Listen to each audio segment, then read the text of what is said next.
HTML module and करने के बाद तुम लोगों का इंटरेस्ट देखकर तो मेरी आंखें ही भर आईं। एचटीएमएल मॉड्यूल में जिस बच्चे ने फर्स्ट पोजीशन हासिल की है, उसका नाम है हारिस। ये स्टूडेंट बहुत एक्टिव है और यही स्टूडेंट है जो प्रॉपर सारे वक्त कर रहा है। Congrats Haris, you achieved first position. I hope you will be successful developer. So आज से स्टार्ट करने वाले हैं module number 2 which name is CSS. But अगर आपने सीधे दिन इंटरेस्ट लेकर नहीं पढ़ा तो आप जावास्क्रिप्ट में भी लॉजिक नहीं बना पाओगे।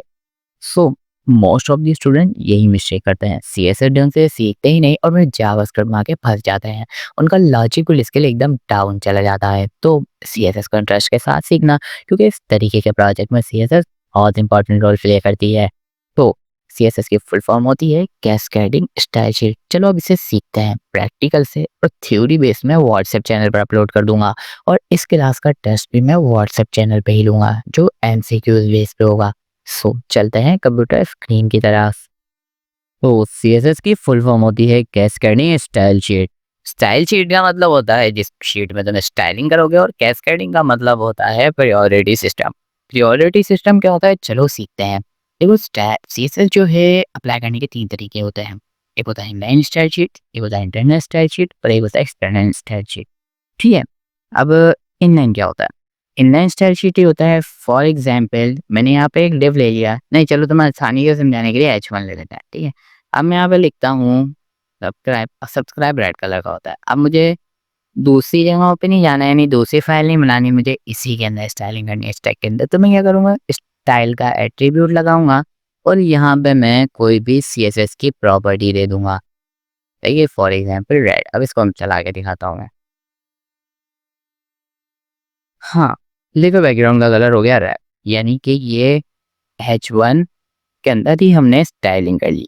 ठीक है। और एक होता है इंटरनल। इंटरनल क्या होता है, ये जो तुम्हारा हेड का टैग है, इसके अंदर आओगे तुम और लिखोगे स्टाइल का टैग। स्टाइल के टैग के अंदर तुम सारी स्टाइलिंग करोगे। फॉर एग्जाम्पल मैंने H1 को लिखा, सही, और H1 को टारगेट करके मैंने लिख किया बैकग्राउंड कलर वाइट। ठीक है। तो अब देखो यहाँ कुछ नहीं हुआ, दिखेगा।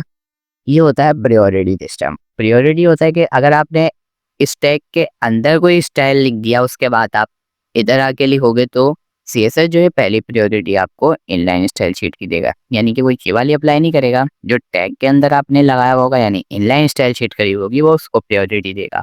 तो आई होप आपको प्रायोरिटी का मतलब समझ आ गया होगा। देखो प्रायोरिटी का मतलब होता है, यानी कि पहले वो इसको देखेगा, अगर इसमें कुछ नहीं होगा तो फिर वो इसको चलाएगा, और अगर इसमें भी कुछ नहीं होगा तो फिर वो तीसरी फाइल चलाएगा, यानी कि एक्सटर्नल। एक्सटर्नल स्टाइल शीट कैसे अप्लाई की जाती है, चलो सीखते हैं। एक्सटर्नल के लिए आपको एक अलग फाइल बनानी पड़ती है सीएसएस की। तो आप एक फाइल बना के लिखोगे स्टाइल डॉट सीएसएस। एक और कुछ भी लिख सकते हो। आई नो आप यहाँ पर कुछ भी लिख सकते हो, लेकिन अगर एक अच्छे डेवलपर बनना चाहते हो तो सीएसएस की फाइल हमेशा स्टाइल डॉट सीएसएस के नाम से ही बना। ठीक है। अब देखो 2 फाइल्स जब हम अलग-अलग बनाते हैं तो उनको लिंक करना पड़ता है। जैसे एक मोबाइल को दूसरे मोबाइल से कनेक्ट करने के लिए एक ब्लूटूथ डिवाइस लगती है, यानी कि ब्लूटूथ इंटरनल होती है ना, मोबाइल के अंदर ही ब्लूटूथ डिवाइस लगी हुई होती है। तो 2 मोबाइल को आपस में लिंक करने के लिए एक ब्लूटूथ डिवाइस का यूज़ होता है। इसी तरीके से एचटीएमएल और सीएसएस फाइल को आपस में लिंक करने के लिए एक टैग का यूज़ होता है जिसका नाम होता है लिंक। नहीं, लिंक ही होता है टैग का नाम भी। सही है। तो तुम यहाँ पे देखो, ये जो हाइपर रेफरेंस है, इसके अंदर तुम लिख दोगे स्टाइल डॉट सीएसएस, या तुमने जो अपनी सीएसएस फाइल का नाम दिया होगा वो। मेरी मानो तो स्टाइल डॉट सीएसएस ही लिखना। ठीक है। तो अब क्या होगा, ये लिंक हो गई। अब मैं फॉर एग्जाम्पल यहाँ पे से हटा देता हूँ, तो मैं समझा। अब तुमने देखो यहाँ पे लिंक कर दिया। अब तुम यहाँ पे कुछ भी अप्लाई करोगे तो वो यहाँ पर अप्लाई होगा। फॉर एग्जाम्पल मैंने H1 को टारगेट करा, H1 को टारगेट करके अब मैं यहाँ पे कुछ भी लिख देता हूँ। अब तुम इस पर कंफ्यूज नहीं होना यार ये क्या हो रहा है। जब हम इसमें प्रॉपर्टीज लिखना सीखेंगे तो हम पूरी डिटेल में इसको सीखेंगे। सही है।